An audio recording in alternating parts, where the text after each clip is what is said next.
We're going to now practice some scenarios in regards to collisions, identifying where the momentum is before the collision and where the momentum is after the collision. I don't want you to memorize the scenarios, but I want you to train yourself to see where the momentum is before and after. And then when you're trying to do a problem that you've never done before, you'll be able to solve that problem as well. So what I've done is I've set up some videos of some different situations. These are some low friction vernier carts that are on a track. Currently they're the same mass, and we'll see what happens and see if we can identify where the momentum is before and where it is after. Here's a pretty common scenario.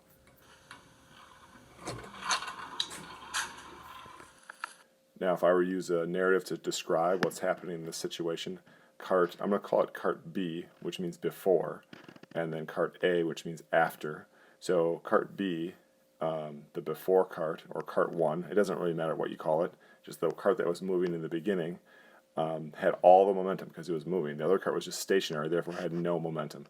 Then cart 1, we'll call it 1 and 2, that's fine.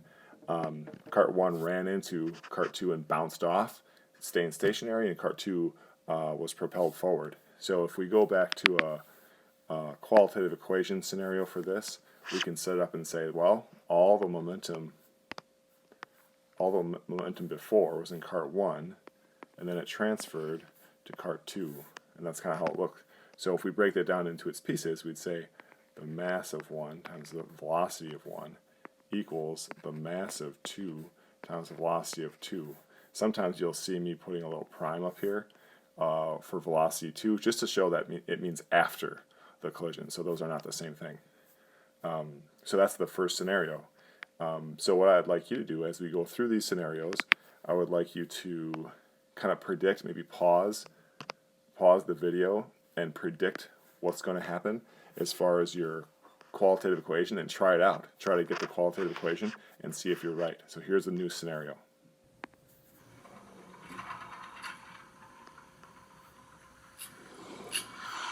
In a narrative, it looked like those cart 1 was pushed and it stuck to cart 2 and they moved off together. So think through what that might look like as I show you what it looks like on paper here. So all the momentum, it looks like it goes like this. Momentum is on 1 to begin with, and then the momentum is 1 plus 2 afterwards. So what does that look like as far as an equation goes? It is mass of 1 times the velocity of 1 equals the mass of 1 plus mass of 2 times the velocity of them together. And that's what the qualitative equation looks like. The reason why our masses are added is they are now moving as one. So cart 1 still has momentum, and they are moving at the same velocity. That's why I put it in that form. Let's try another one. Let's see here. Let's try this one. So in this one, what I've done is I've put a large mass, like 1,000 grams on top of cart 1, and yeah, I think it's going to bounce again. We'll see what happens here. So to me, it looks like cart 1 was moving beforehand, and the mass of cart 1 is the mass of the cart plus the mass of the thing on mass on top, and then cart 2 was not moving beforehand, but after the collision, cart 2 is definitely moving, but cart 1 was also moving. So pause the video here and test it out, see if you can figure out what that looks like. And here's what I would say it looks like. The momentum is all in momentum 1, and then afterwards, it's momentum 1 plus momentum 2. Well, what does that look like when we break it down to its pieces? We have the mass of 1 times velocity of 1. That's before the collision. The equal sign separates the before and after. Then we have mass of 1 times the velocity of 1 after, plus the mass of 2 velocity of 2 after. Now this one was different than the last one in that I didn't put the masses added together, and the reason why they're different is velocity 1 and velocity 2 are different. Therefore, they have to be separated afterwards. In the previous example, they were not separated, they were stuck together. And that's the reason why they were added together. Let's try another one. Let's see here. Let's see what this one brings to the table. This one, the carts are touching each other, and there's a little spring-loaded mechanism that I'm going to press to make them move apart. And that's kind of a tricky one. So, I mean, I would say that there's no momentum to begin with. And then I hit that spring-loaded system, and they move in the opposite directions. So that would be tricky to figure out, so we're going over that one as well. And I would say that the total momentum before is 0. There's no momentum before. But then we have the carts moving in opposite directions. So we could say this. We could go 0 equals momentum 1 plus momentum 2.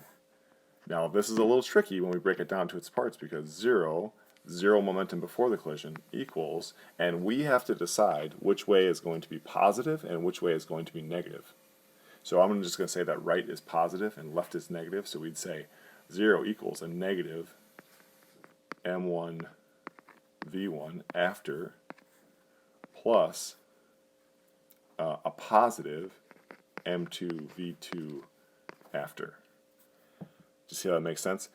There was 0 momentum beforehand, that's why to the left of the equal sign we have the 0, and then to the right we have the first cart, but the first cart is now moving to the left, so therefore it's a negative sign, and the second cart is moving to the right, and that's why it's a positive sign. So you really could say that m1 v1 prime equals m2 v2 prime, and that is true anytime there's like an explosion or a situation where something's thrown. So that would be true. That's the case. Let's try another one. Let's see here. What if we go here? Now on this one, it looks like the cart on your right has the mass on top of it, so it's more massive, and the cart on the left does not have that. Let's see how it goes. So using a narrative to describe this one, I would say that they're both moving in opposite directions, and then they bounce off in opposite directions. So when we're thinking of direction, and there's 2 directions to go, we have to use positives and negatives. So here's what it would look like. We'd say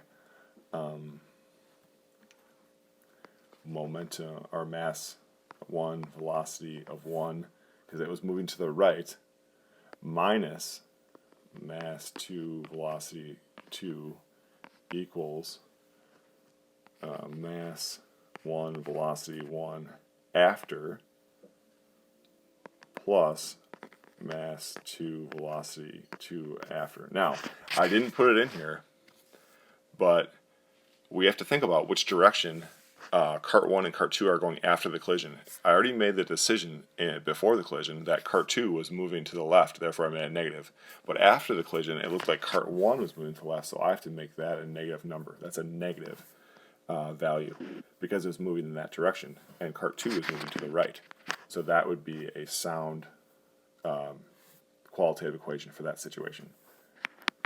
Let's see if I have any more recorded. Let's see here. I think I put one back here. Like, how about that one?